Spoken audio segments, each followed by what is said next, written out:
পণ্য পরিবহন ও লজিস্টিক্স খাতে কাজ করা শতভাগ বিদেশি মালিকানাধীন প্রতিষ্ঠানগুলোর লাইসেন্স নবায়ন নিয়ে তৈরি হয়েছে নীতিগত অনিশ্চয়তা। কেননা প্রস্তাবিত ফ্রেইট ফরওয়ার্ডার্স বিধিমালা 2025-এ বিষয়টি পরিষ্কার হয়নি। এমন অবস্থায় স্পষ্ট করার অনুরোধ জানিয়ে জাতীয় রাজস্ব বোর্ডকে চিঠি দিয়েছে ঢাকার ডেনমার্কের দূতাবাস। বিশেষজ্ঞরা বলছেন, পুরনো শতভাগ মালিকানাধীন প্রতিষ্ঠানগুলোর লাইসেন্স নবায়নের সুযোগ রাখা দরকার প্রস্তাবিত বিধিমালায়। আর দেশীয় মালিকানাধীন প্রতিষ্ঠানের সুরক্ষায় শতভাগ বিদেশি মালিকানার সুযোগ না রাখার পক্ষে বাংলাদেশ ফ্রেইট ফরওয়ার্ডার্স অ্যাসোসিয়েশন। সেই চিঠি পর্যালোচনা করা হচ্ছে বলে জানান এনবিআর চেয়ারম্যান। আরও জানাচ্ছেন মইনুল হাসান। প্রায় ৩ দশক ধরে বাংলাদেশে পণ্য পরিবহন ও লজিস্টিক খাতে ব্যবসা করছে এপি মুলার, ডিএসভি সহ ডেনমার্কের একাধিক প্রতিষ্ঠান, যারা ভূমিকা রাখছে অর্থনীতির বিকাশেও।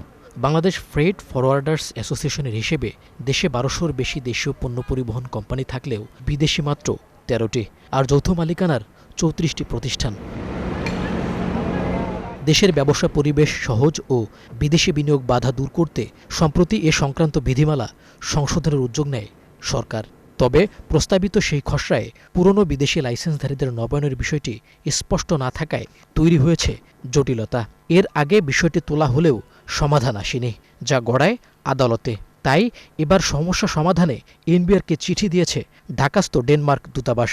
তারা পুরা বিজনেসটা জেনারেট করছে অরিজিনে, তো সুতরাং আমরা এন্টার একটা হিউজ অ্যামাউন্টের যে ফরেন কারেন্সি, সেটা বাংলাদেশে এসে বাংলাদেশ ইকোনমি হয়ে সেটা বাইরে যাওয়ার কথা ছিল একটা পোর্শন, সেই সুযোগটা আমরা হারাচ্ছি। নতুন বিধিমালা এর অধীনেই তাদেরকে রিনিউ করতে হবে। সো রিনিউ করতে গেলে তো ন্যাচারালি 100% ফরেন শেয়ার করতে পারছে না, তাকে আইদার জয়েন্ট ভেঞ্চার কোম্পানি হিসেবে তাকে এখানে রিনিউ করতে হবে, অর তাকে ট্রান্সফর্ম করতে হবে, অথবা সে এখানে লোকাল যেই ফ্রেট ফরওয়ার্ডার, যে কোনো একটা ফ্রেট ফরওয়ার্ডারকে সে এজেন্সি দিয়ে সে তার গ্লোবাল ফরওয়ার্ডার হিসেবে সে অপারেট করতে পারবে। এই যে 40% যে রেস্ট্রিকশনটা আছে ফরেন ইনভেস্টমেন্টের ক্ষেত্রে, এটা 2015-তে এসছে। তার আগে কিন্তু এই ধরনের রেস্ট্রিকশন ছিল না, যার ফলে অনেক কোম্পানি আছে 100% ফরেন ওন, তারা এখনও রয়ে গেছে এবং এটা খুব গুরুত্বপূর্ণ তাদেরকে আমাদের দেশে ধরে রাখা। এনবিআরকে পাঠানো ওই চিঠিতে বলা হয়, সুনির্দিষ্ট নীতিমালার অভাবে মাঠ পর্যায়ে বিভিন্ন ব্যাখ্যার সুযোগ তৈরি হচ্ছে, যাতে অনিশ্চয়তা বাড়ছে বিদেশি বিনিয়োগকারীদের মধ্যে। এমন অবস্থায় ডেনমার্ক বা ইউরোপীয় কোম্পানিগুলোর আইনি নিশ্চয়তা, সুরক্ষা এবং বাংলাদেশে বিনিয়োগ বান্ধব পরিবেশ বজায় রাখতে এই নীতিগত স্পষ্টতা অত্যন্ত জরুরি। যারা 2015-র আগে লাইসেন্স প্রাপ্ত, তাদেরকে কন্টিনিউ করতে দেওয়া উচিত।